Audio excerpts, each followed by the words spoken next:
में से ज़्यादातर लोगों के साथ कभी ना कभी ऐसा तो ज़रूर हुआ होगा कि आपकी कोई इंपॉर्टेंट और वैल्यूएबल डेटा आपसे डिलीट या फॉर्मेट हो गई हो।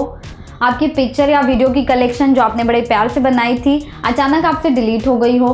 कभी आपके मेमोरी कार्ड में से laptop, computer, portable hard drive, pen drive, DVDs. हम जानते हैं कि ऐसा होने पर आपको कितना बुरा फील होता है। आप सोचते हैं कि काश मैंने इसका बैकअप लिया होता, गलती से शिफ्ट और डिलीट नहीं दबाया होता, तो अब मैं क्या करूं, अपने डेटा को कैसे रिकवर करूं। आप कभी ट्राई भी करते हैं किसी सॉफ्टवेयर की मदद से कि आपका पूरा डेटा रिकवर हो जाए, लेकिन आपका पूरा डेटा रिकवर नहीं हो पाता है। वेल, अगर आपने अपने इंपॉर्टेंट डेटा का बैकअप नहीं लिया है तो बैकअप ले लीजिए। और अगर आपसे बैकअप लेने में देरी हो गई है और आपका डेटा डिलीट या फॉर्मेट हो चुका है तो आपको चिंता करने की कोई ज़रूरत नहीं है, क्योंकि आज मैं आपको बताऊंगी कि डिलीटेड और फॉर्मेटेड डेटा को रिकवर कैसे करना है, जिसकी मदद से आप अपना 100% डिलीटेड डेटा रिकवर कर सकते हैं। तो मैं हूं विभा और darogaji.com पर आप सबका स्वागत है।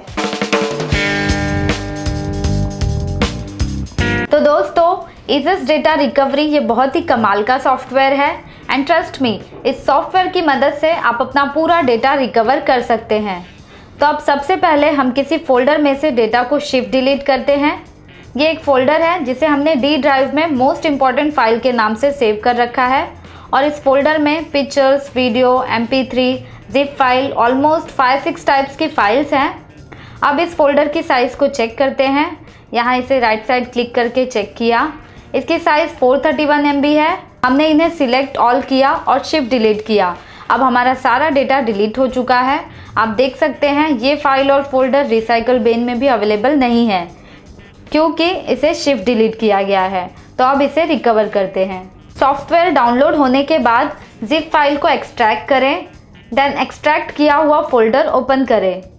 यहाँ DRW ट्रायल लिखा हुआ जो सॉफ्टवेयर सेटअप है, इस पर डबल क्लिक करना है और सॉफ्टवेयर को परमिशन देना है। अब नेक्स्ट पर क्लिक करें, देन एग्रीमेंट को एक्सेप्ट करें। अब यहाँ ध्यान रखें कि जिस लोकेशन का डेटा आपको रिकवर करना है वहाँ आपको सॉफ्टवेयर इंस्टॉल नहीं करना है। सॉफ्टवेयर को किसी और लोकेशन में इंस्टॉल करें। तो हमारा डेटा डी ड्राइव में से डिलीट हुआ था, तो हम इस सॉफ्टवेयर को डी ड्राइव में इंस्टॉल ना करके सी ड्राइव में इंस्टॉल करेंगे। सो अब आप कंफर्म पर क्लिक करें, देन नेक्स्ट करना है और सॉफ्टवेयर को इंस्टॉल करना है। अब कंज्यूमर पार्टिसिपेंट वाला जो लाइन है इसे अनचेक करना है और फिनिश पर क्लिक करना है। फाइनली हमारा सॉफ्टवेयर इंस्टॉल हो चुका है। फिनिश बटन पर क्लिक करने पर सॉफ्टवेयर अपने आप ही लॉन्च होगा और अगर नहीं हुआ तो आपको डेस्कटॉप पर बने इजिस डेटा रिकवरी आइकन पर डबल क्लिक करना है और सॉफ्टवेयर को परमिशन देना है। सो रिकवरी करने से पहले हमें सॉफ्टवेयर को ऊपर दिए हुए रजिस्टर फॉर फुल वर्जन पर क्लिक करके बाय करना होगा, या अगर आपके पास क्रैक वर्जन है तो आप क्रैक भी कर सकते हैं। क्रैक या बाय किए बिना आपका डेटा रिकवर नहीं किया जा सकता। हालांकि ऐसे सॉफ्टवेयर बड़ी मेहनत से बनाए जाते हैं, तो अगर आप बाय कर सकते हैं तो ज़रूर कीजिए। अब आपको एक विंडो दिखेगी जहां आपको लॉस्ट यानी डिलीटेड फाइल टाइप सिलेक्ट करनी है। पिक्चर और इमेजेस के लिए यहाँ ग्राफिक्स ऑप्शन है। डॉक्यूमेंट टाइप्स जैसे वर्ड, एक्सेल, PDF के लिए यहाँ अलग से ऑप्शन है। इसी तरह ईमेल फॉर्मेट, वीडियो और ऑडियो टाइप्स, या अगर आपका डेटा इन सब टाइप्स के अलावा किसी और टाइप का है तो आप अदर भी सिलेक्ट कर सकते हैं। और टॉप पर ऑल फाइल्स का भी ऑप्शन है, जिसमें नीचे दी गई सारे फाइल्स टाइप्स इंक्लूडेड हैं। तो यहाँ हम ऑल फाइल्स को सिलेक्ट करते हैं और अब आपको नीचे दिए गए नेक्स्ट बटन पर क्लिक करना है। यहाँ आपको ऊपर लिखा हुआ दिखाई देगा कि select a location to start finding data, यानी आपका डेटा जिस लोकेशन और फोल्डर में से डिलीट हुआ था आपको वो लोकेशन सिलेक्ट करना है। हमारा डेटा डी ड्राइव में से डिलीट हुआ था, तो अब हम डी ड्राइव में जाएंगे और फोल्डर सिलेक्ट करेंगे।